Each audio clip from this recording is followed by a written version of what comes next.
Po Ulaanbátare a centrálnom Mongolsku som sa vyberal do západnej časti, konkrétne do mesta Ülgi a Chovd. Spolu s ďalšími 4 cestovateľmi sme tu strávili 10 dní, pozreli sme si Altaj pohorie, Orly festival a mnoho ďalších tradícií. Mesto Ülgi je najväčšie v regióne, ale okrem Orlyho festivalu, ktorý sa koná vždy v októbri, nie je ničím výnimočné.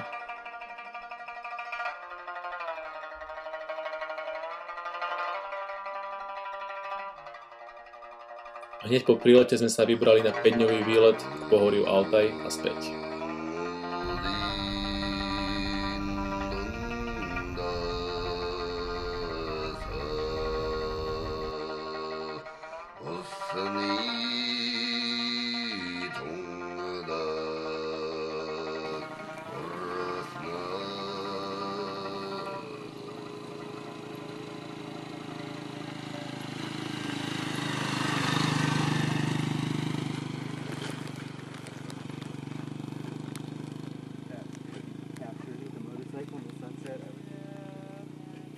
Každú noc sme trávili u lokálnych kazašských rodín v výzivných domčekoch.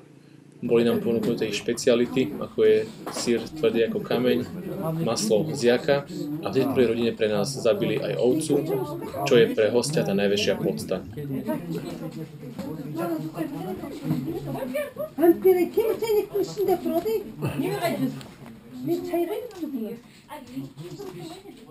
And I'm saying we have a more like that, like a torch.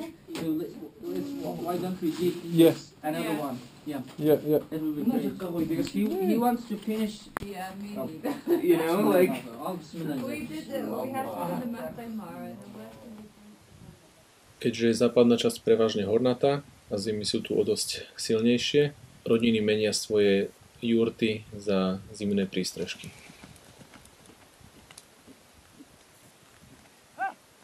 Ako je v Mongolsku zvykom, najmladší syn v rodine vždy zostane bývať so svojimi rodičmi a pomáha im starať sa o dobytok, ako napríklad o stádo jakov, alebo chodí po vodu do najbližšieho potoka.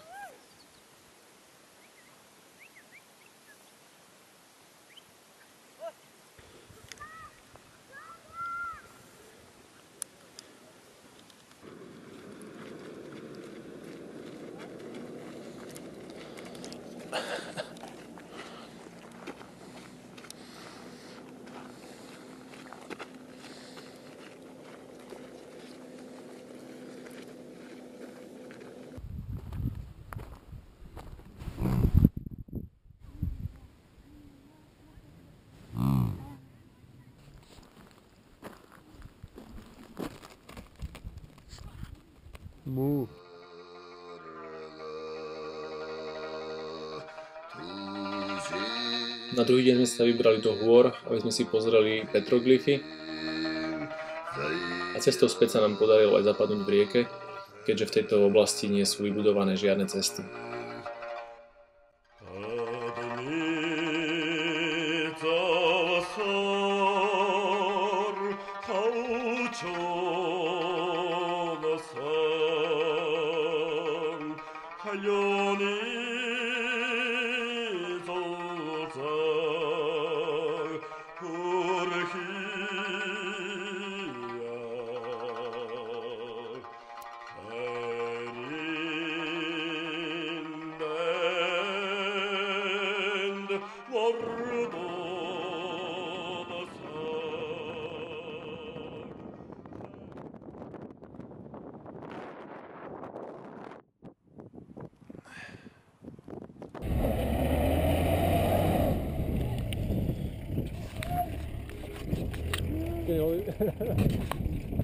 I'm probably useless when it comes fishing, so.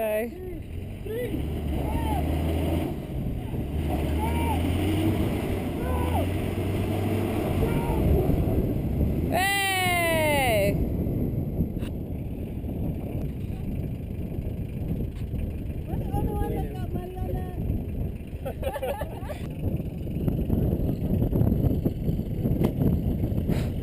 He's gonna pull the bumper off.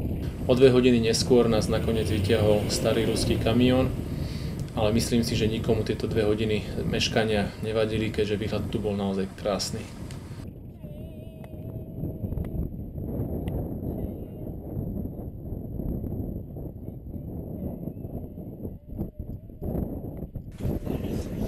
We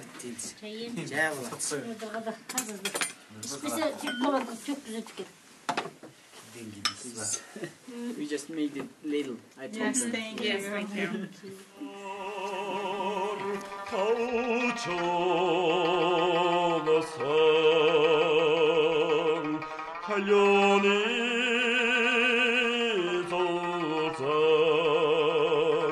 Na tretí deň sme sa vybrali opäť do hôr na takú menšiu túru, aby sme si pozreli najvyšší vrch Tavan Bogt.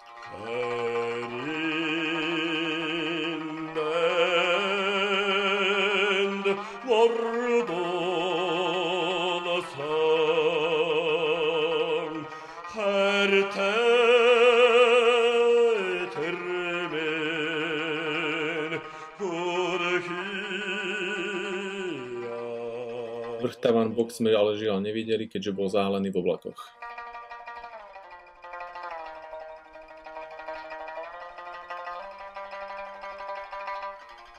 A počasie nám moc neprijalo, keďže nás zastihol aj sneh a trošku silný vietor.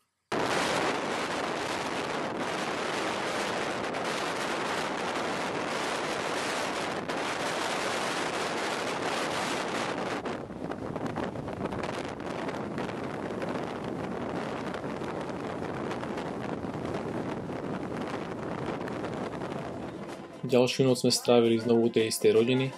Tentokrát si po nám ale všetci prisadli, pripili sme si ich rakitníkovým vínom a slovenskou slivovicou.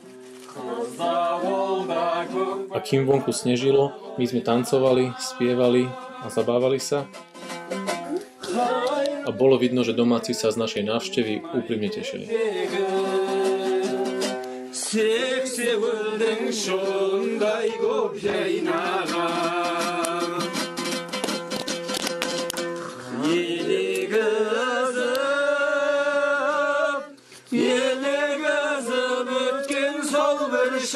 Na druhý deň sme mohli vidieť podľa mňa najkrajší výhľad celého výletu.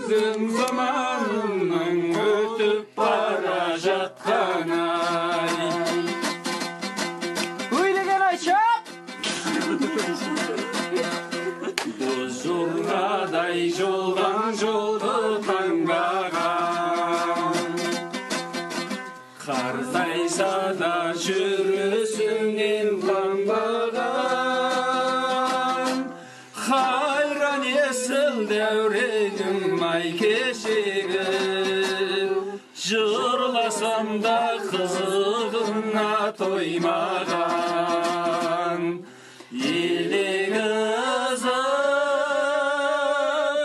Eli kızıp ötken sol bir şahtaray Zamanının kolun bulga ötüp bara jatkanay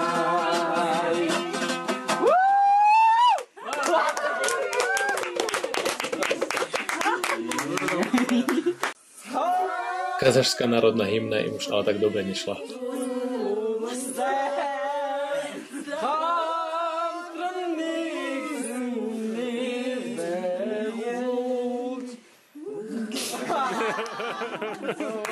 Hey, nice.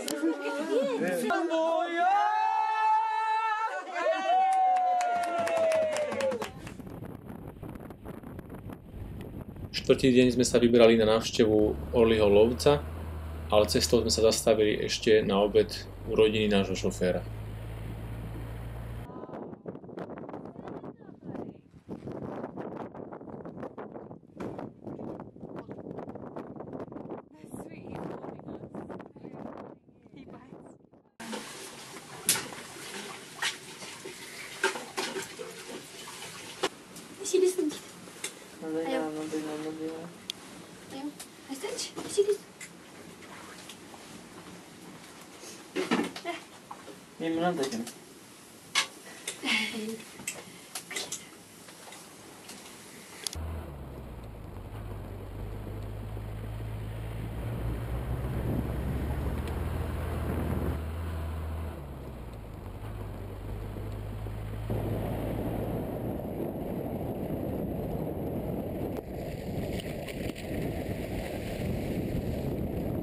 Je toho viac, čo sa o týchto skrotených orloch dá povedať. ale v skratke používali ich v minulosti v zime na lov menších zvierat. Teraz je to však už viac len tradícia.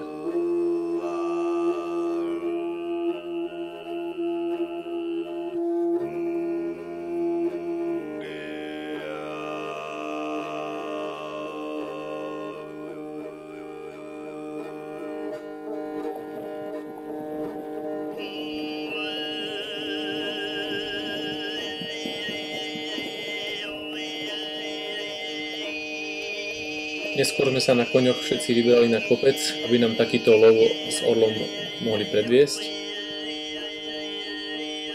Mne osobne sa učil najmenší koník, ktorý moc nevládal, a miestami som musel zosadnúť a dokonca ja ťahať jeho.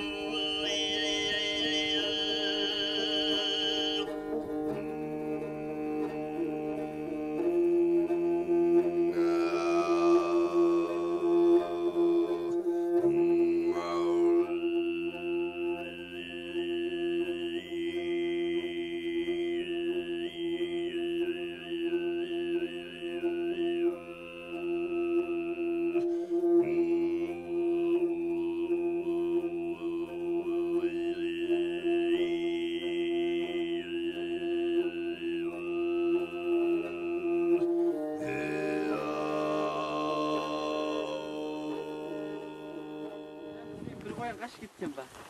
Yani arttırmayın. Kim gördü? Kokupa gördüm. Astık. Görmüşsün bu oturumuz bak.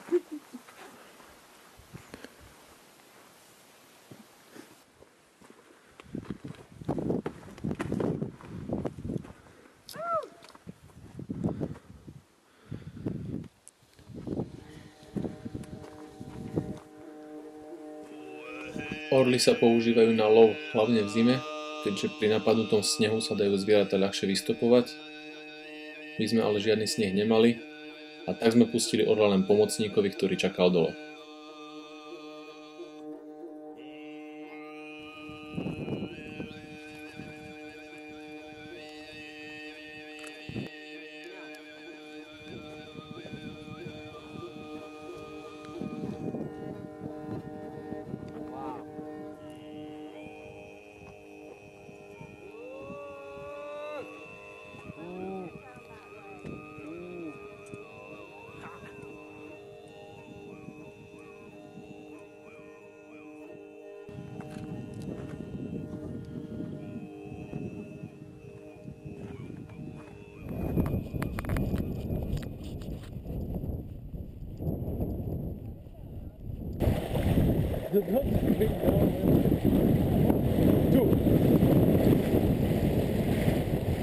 Cestou späť sme opäť museli prejsť cez rieku.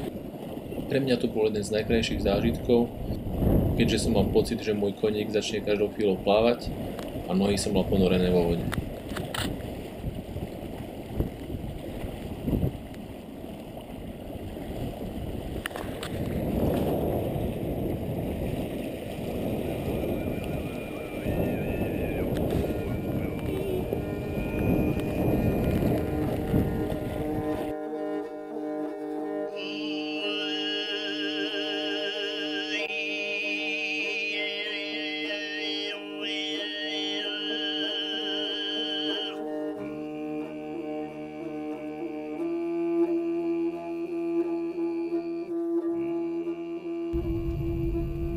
Po 5 dňoch v prírode sme sa opäť vrátili do mesta Ölgy, kde sa cez víkend konal Orlí festival.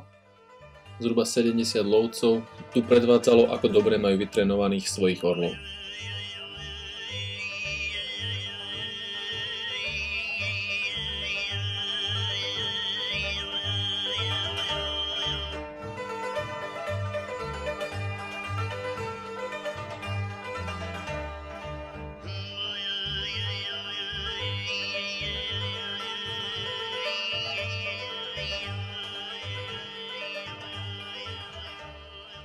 Hiti belum oldu.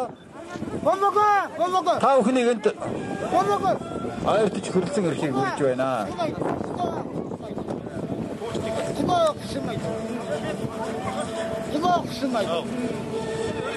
V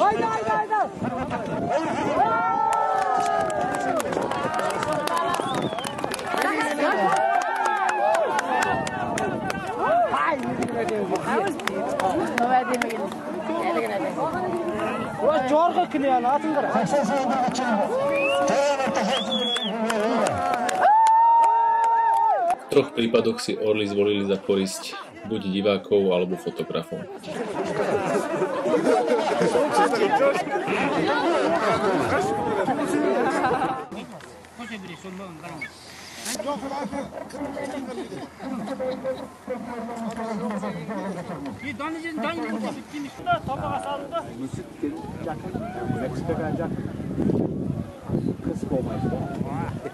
Niektorým orlom sa však nechcelo pristáť a tak zostali krúžiť v oblakoch alebo úplne odleteli a pomocníci ich potom museli hľadať na priľahlých kopcoch.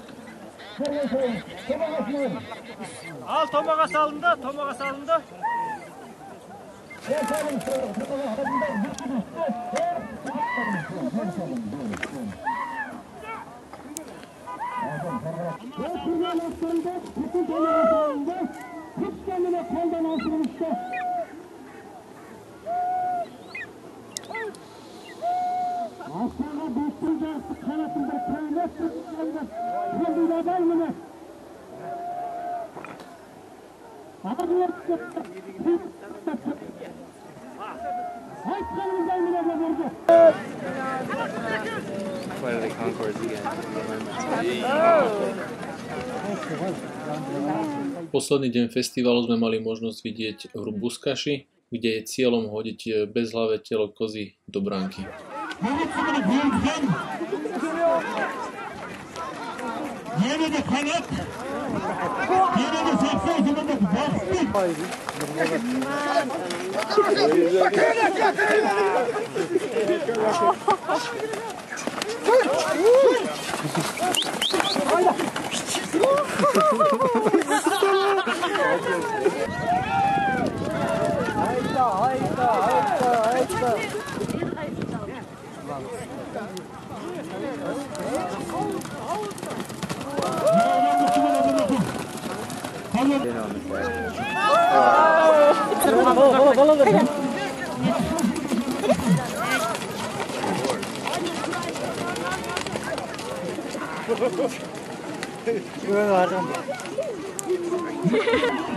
Oh man.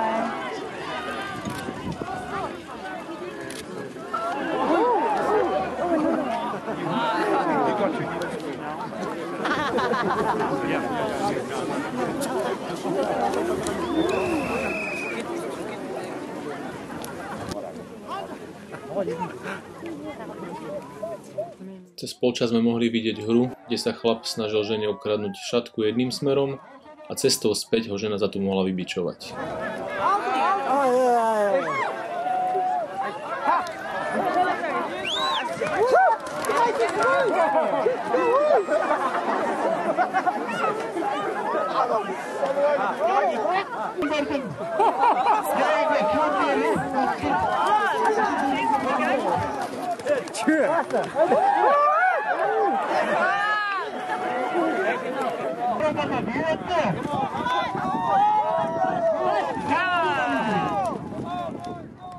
Z mesta Ülky sme potom išli do mesta Chovd, ktoré je vzdialené asi 240 km a cesta tam trvá asi 7 hodín.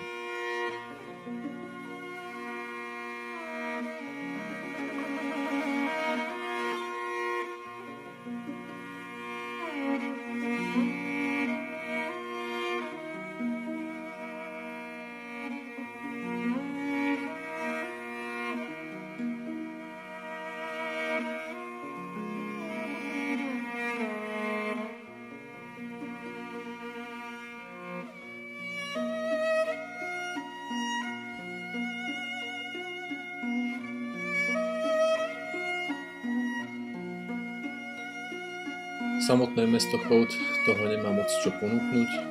Je tam Rusmi postavený kláštor, Rusmi postavené budovy. Jediné, čo sa tu dá robiť, je hrať s kamarátmi karty na hotely, piť predražené francúzske víno, alebo si môžete kúpiť zlatého bažanta, ktorého tu tiež predávali.